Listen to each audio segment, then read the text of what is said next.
мы едем. Я готова идти в горы, в лес.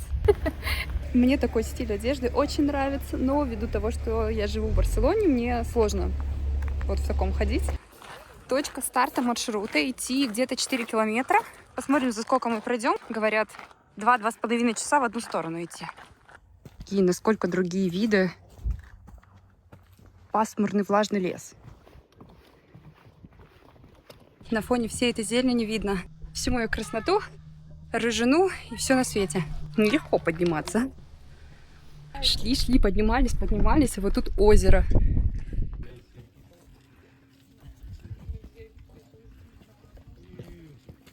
Какая красная и уставшая я. Но зато я рада очень находиться здесь.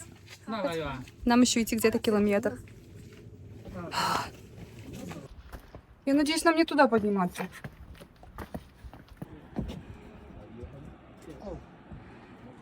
Я чувствую, мы уже где-то близко. Просто в любой момент может быть оно. Я в очень интересном состоянии пребываю сейчас. Смотрите.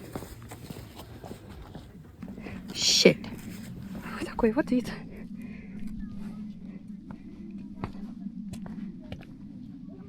Смотрите. Я заранее была уверена, что Рикки-Стулен кажется тем самым, где я просто потеряю до речи, говорить, как я влюблена в Норвегию уже сразу с порога. Короче, я была в этом уверена, и представляете, впервые я хочу вам сказать, что место, которое я так хотела посетить, меня разочаровало. Я в шоке. Потому что не само место, да, вот. Вот это. Вот. Вот он, кафедра проповедника. И вот то количество людей, которые пришли. Я надеялась, что в обед, в понедельник будет здесь не так много людей. Что все утром пойдут, скорее всего. И это при том, что никто вместе с нами почти не шел сюда, все шли обратно. Но все равно, в целом, я понимала, что это очень туристичное место, и все, наверное, в Ставангер приезжают прежде всего ради него. Не знаю, все равно была надежда, что в этот день и в это время не так оживленно здесь будет. Почему еще вид не зашел мне? Если хорошая видимость, виден фьорд. А его не было видно сегодня.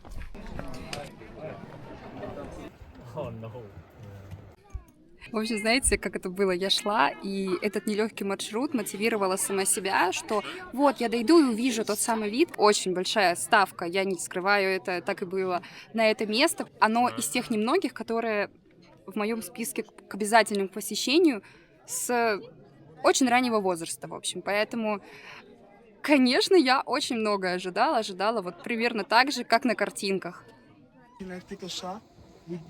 Представьте, что вот это я просто, да?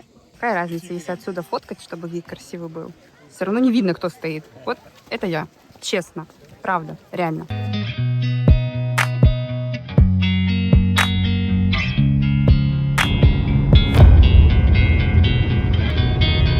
Ожидание парома.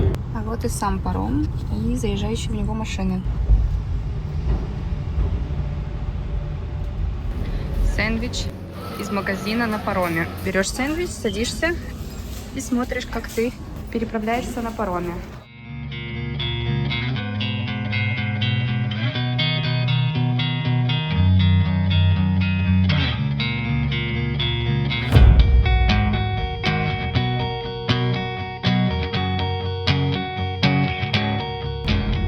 Вот что я поняла. Моим глазам не хватало хвойных лесов в Барселоне. Именно этих вот высоченных хвойных лесов.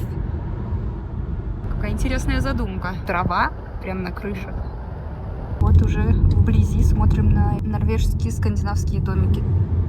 Мой любимый дорожный знак, а потом сразу олени. И камни, и олени, все вместе.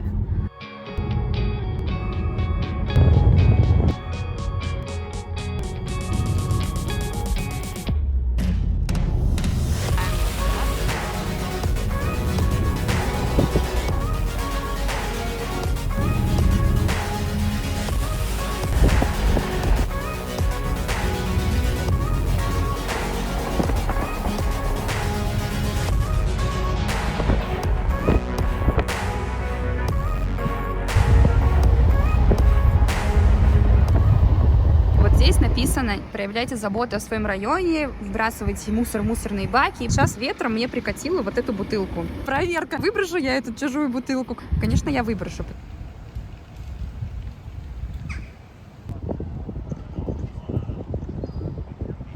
Можно позвонить, можно почитать. Тут очень много книг. Ой, вот это что-то прикольное уже. Вот национальные костюмы. И вот они называются бунат. Я это знаю. Вообще улицы в центре оказались прикольными. Первое впечатление о них было так себе. А сейчас, когда поглубже уже прошли, я прям очаровалась. Кстати, у меня Ставангерский собор. Знакомый уже вид архитектуры. А вот и домик в жилом районе Ставангере, где мы сегодня остановимся. Профессионализм. Донести это все до машины. Вот это вот норвежская фирма, которая делает всякие сладости. Решили попробовать что-то похожее на пикник скорее.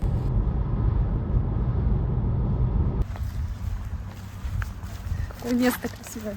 Посмотрите, какие прекрасные сделаны места. Вот прямо у дороги получается, чтобы ты перекусил, посидел у воды. Очень благоустроенное. Лосось. Он стоит 34 крона. В рублях это на данный момент 267 рублей. Я так понимаю, это значит попробуй мандаринку, а не отравись мандаринкой, надеюсь. Очень мило. Ну, плюс изюминка этого места в другом. Не в этой комнате, которая на самом деле не такая уж и большая. А из-за вот такого вот вида здесь. Та-да! Местный творог.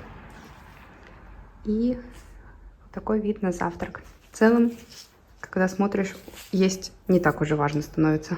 Вот, представляете, утро, день начинается с вот таких вот видов у людей, которые живут вот здесь, в городе Ульвик. В Норвегии, возможно, одно из самых больших количеств в Европе электроавтомобилей. Когда ты зеваешь, если ты водитель, она по камере это видит и тебе говорит, может, перерыв и значок кофе.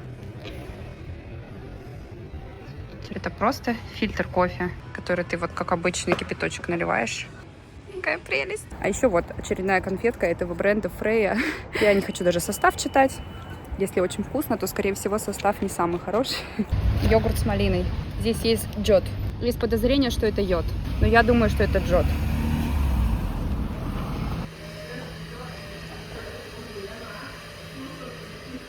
Вот так выглядят ММДМсы местные. Такие классные у них цвета. А это с парома выезжаем. На другой берег фьорда. Уже не первый раз вижу, вот такие крыши делают с травой, деревьями сверху. Протеинрик. Забавно звучит. Сыр, какие-то лепешки с оленем. Полар брёд. В Барселоне было очень жарко, очень душно, и вот это состояние, когда ты на жаре такой туповатенький становишься, ты просто не можешь даже думать нормально. Вот. Даже в один из дней доходило почти до 40, типа такого. А здесь в августе в это же время погода там 11, 12, 13 градусов. Как будто бы я на, знаешь, этот матрасы с водой внутри, вот они такие же, короче, по ощущению, будто оно такое, как волна. А вот эта гостиница, где сегодня будет ночлег.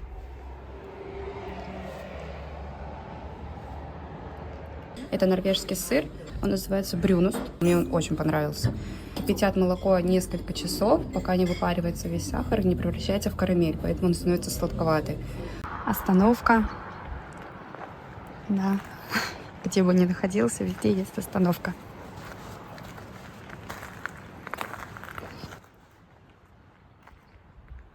Наконец-то мы вышли хоть в каком-то одном городе, более-менее большом. Город Кристиансунд, как вы видите, он очень рыбацкий город. Находится он на 4 островах небольших. И вот на этой стороне немного тоже разноцветных домов есть. Я сама вот еще в таком виде максимально рыбаческий. Это киоски с едой на улице, жареная рыба. Вот я даже этот запах чувствую все это время, что я здесь нахожусь. Все это очень органично. Памятник тем женщинам, которые занимались рыбной промышленностью. И знаете, вот этот вот городок, он выглядит не так фотогенично, как все предыдущие места, но здесь как будто бы прям вот жизнью такой реальной пахнуло здесь. Не все так сказочно ярко, красиво и презентабельно выглядит. Ехать по трассе 666. Интересно. Это уже паром 5 или 6, не знаю, неважно. Просто опять к тому, что насколько они легко интегрировались здесь в дорогу. Очень легко. Ты просто подъезжаешь, там расписание, через сколько отплывает следующий паром. Это буквально 20 минут, не больше. И ты заезжаешь, и также выезжаешь. И все это так автоматически удобно сделано, что я говорю, я аж полюбила вот эти 10 минут смотрения в окно. Как в Венеции, только не тесно и дождливо. Доброе, зелено-голубое, прекрасное утро. Ура, наконец-то нормальная еда! Мясные котлеты с овощами, картошкой. Это, кстати, брусничный джем. Очередной живописный, отвлекающий от еды вид. Как можно есть и не смотреть по сторонам?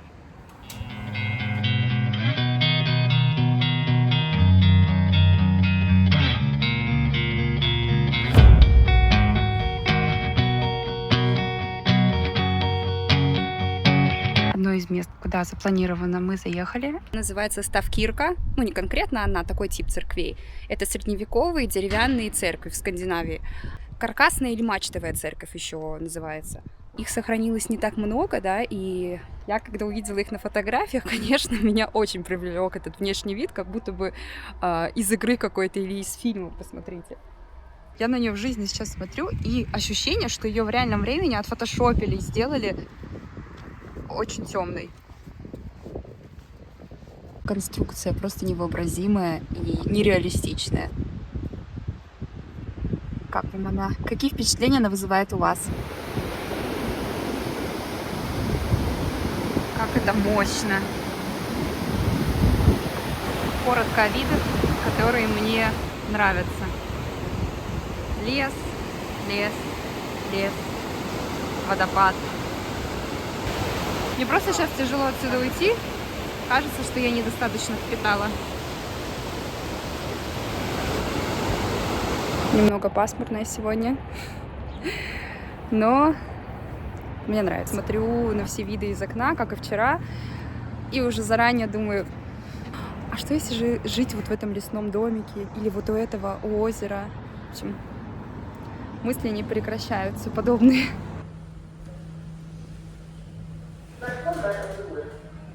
У меня нет слов. Я за эти 2 дня очень прониклась этим местом. Посмотрите! Енту-баран! Я хочу погладить их.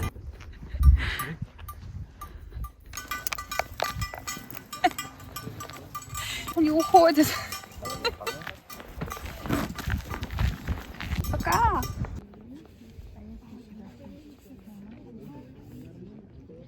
Я на самом деле не очень довольна, потому что было много времени в очереди потрачено. Здесь довольно много людей, потому что популярное место, смотровая площадка. Скажу, что мне там не очень понравилось. Сам вид, конечно, везде будет прекрасный, но мне не нравится, потому что это туристичное место. И сейчас я нахожусь, вот тут такой карман у дороги. Это, по сути, дорога наверх к той смотровой. И здесь вид открывается немного пониже, но гораздо шире можно смотреть. Хотела вам сказать один момент, да, если вдруг вы, и это вполне нормально, не знаете, что такое фьорд вообще. Это морской залив, который глубоко врезается в сушу, в землю. У него есть пару отличительных особенностей, одна из которых — скалистые берега. И второй момент — длина в разы превышает ширину. Это очень длинный вот такой вот залив внутрь суши. Они все безумно красивые. Нет такого, да, что вот один, и все на него приехали. Здесь прелесть в этой дороге. Это природа, которая вокруг, которую ты наблюдаешь из машины. Это неописуемо, это я просто сейчас буду пытаться все вместить в одно видео как-нибудь, но изюминка этого места в природе, как вы уже поняли. Это ледник! Я впервые такой вижу.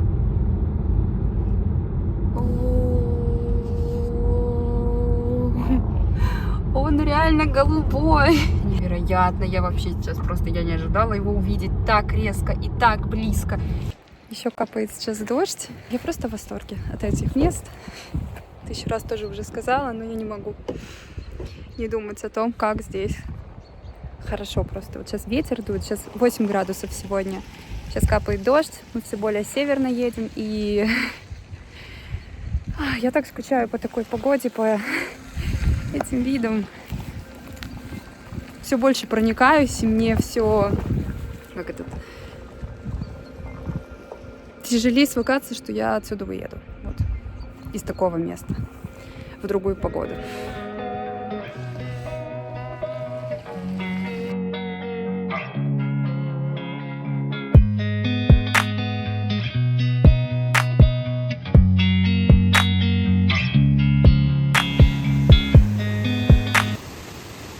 Слышите звуки мочи природной. Опять остановка просто у дороги. И самое главное, это вот вид на водопад. Тут такое ущелье, вот такая дорога, а на другой стороне горы туманные. Я не могу. Кто это придумал все? Кто это придумал? Кто придумал эту страну? Так зловеще выглядит вид из окна, а мы подъезжаем к дороге троллей. И сколько тут построили вот таких вот башенок. Кто это все делал? Неужели тролли? Здесь очень холодно, прям холодно. Это такая быстрая остановка, чтобы потом бежать до машины, потому что тут какой-то огромный дождь или снег, я не знаю, и ветер дует. Но зато сколько эмоций от этого места и дороги просто. Погода и все эти условия очень-очень подходящие для такого места. Как раз, что важно знать, тролли не любят солнечный свет, поэтому задача найти тролля где-нибудь здесь. А вообще, правда, жутко это выглядит. Сейчас начинается, собственно, сама дорога троллей. Она идет как такой серпантин вниз. О, там водопад дальше у дороги прям. Ого, как он резко сейчас стал виден. Вау. Что я не перестаю удивляться. Я не могу уже удивляться, но я удивляюсь. Ох ты. Спустились в ущелье, и вот эта скала называется Стена троллей. Она, конечно, высоченная, в тумане вся, аутентичная, но самое забавное, что здесь есть тролли. Да, выглядит он жутко, у него глаз светится, но тролли не претендовали на симпатичность, поэтому все нормально, он так и должен выглядеть, не пугайтесь. Вот такие вот местные существа, троллики. Они могут быть и добрыми, раньше они враждебные были, сейчас уже не все враждебные. А что в тролль-шопе продается? Интересно посмотреть. Во-первых, продается 1000 троллей на любой вкус и цвет. Еще все волосатые. Конечно же, продаются викинги или тролли-викинги. Если вы немного устали в дороге, то киндер-сюрприз 100% поднимет настроение. Друзья, я просто хочу вам показать дом. Тут нас встретила хозяйка, невероятно дружелюбная. Посмотрите, я хочу это быстро заснять. Все наполнено какой-то историей, душой, атмосферой. Вот это вот комната. Вид на озеро прямо из окна. И когда она это нам показывала, я просто с открытым ртом смотрела на это. Потому что здесь есть вот такая вот кухонька. И вот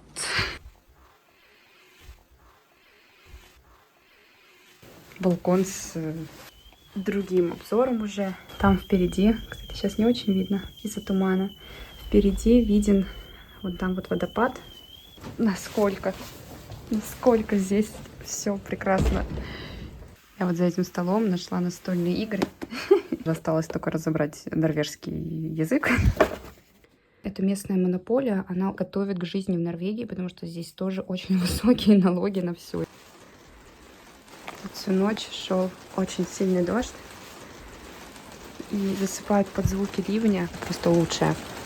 Вчера за ночь выпал снег на вершинах. Снега вчера не было. Вот он, август в Норвегии. Идеальный август. Так, одна из тоже важных точек этого маршрута — это проехать по Атлантической дороге.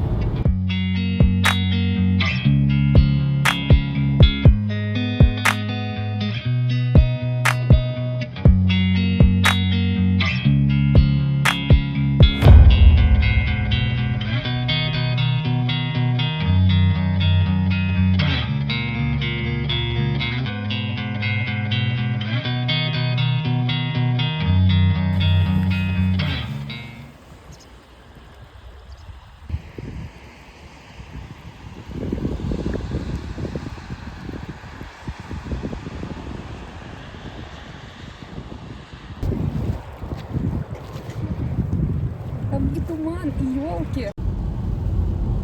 Номер на сегодня выглядит вот так. Спи, где считаешь нужным. Но зато здесь есть очень красивый вид, как и везде в этой прекрасной стране.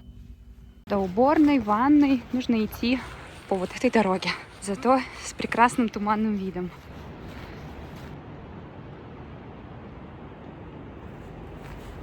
В целом я даже не против ходить по улице каждый раз до раковины, до уборной, до душа, неважно. Если вокруг меня вот какие-то вот такие вот виды, абсолютно, пожалуйста, что угодно. Ради вот этого я ничего страшного. И пойду вот в таком виде. Знаете, даже не удивляйтесь, если потом, через сколько-то видео вперед, я скажу, что я уезжаю на ферму вообще жить. Потому что я, помимо всего прочего, смотрю на всех этих барашков, коз, которые тут ходят, и тоже не могу удержаться. Я хочу быть причастна к этому. Сегодняшний доброе утро вид. Еще больше стало тумана, мне кажется. Еще холоднее, чем вчера, когда сюда приехали. И чем более такая погода, тем более я себя чувствую в своей тарелке. Но это вы уже точно поняли, я 1000 раз это сказала. Я не понимаю, она мне подходит или нет. Но в таком месте я как будто у себя дома просто. Еще с этой панамой, с троллями, с викингскими рюмками. Смотрите, какой паром здесь обычно на фьордах пришвартовывается, чтобы люди походили по магазинам. А вот спустя пару минут вид уже чуть повыше. Вон там я снимала вам паром снизу. А вот вид на фьорд отсюда.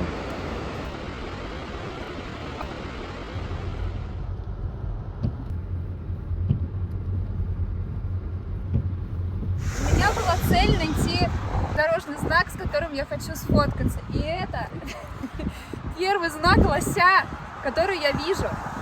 Сейчас максимально заправочная атмосфера, еще и хот-дог и кофе. Все идеально. Вокруг лес и весь этот вид идеально. Началась еще одна из красивых дорог, то ли одна из самых красивых туристичных дорог Норвегии. Вот там тучи. Вот такой вид. Палитра такая богатая цветов. Все переходит в эти разные оттенки. А здесь можно на снежные вершины смотреть. Вот название этой дороги, этой долины. О, здесь водопады даже есть. Правда, водопадов здесь неимоверное количество.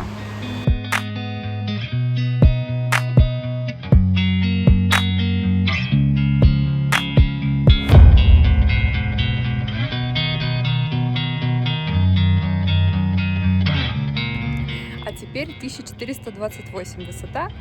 И фон вы видите. Там лежит снег. Он буквально через берег озера лежит уже глыба снега.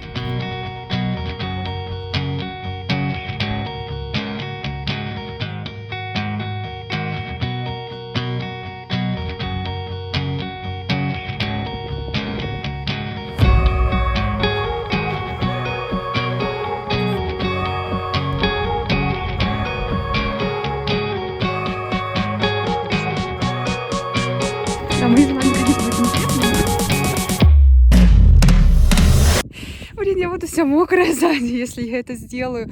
Но мне так хочется. Я легла на льдину.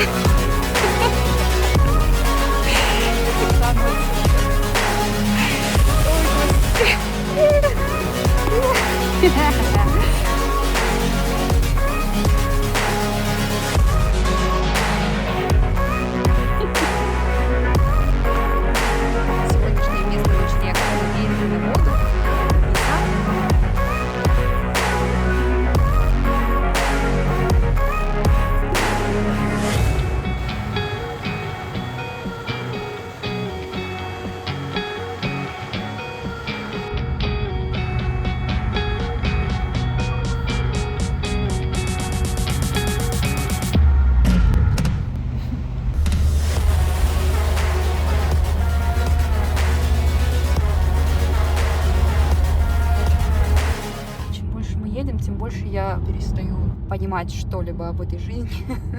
Или наоборот, начинаю больше понимать об этой жизни. Я не знаю, пока не поняла.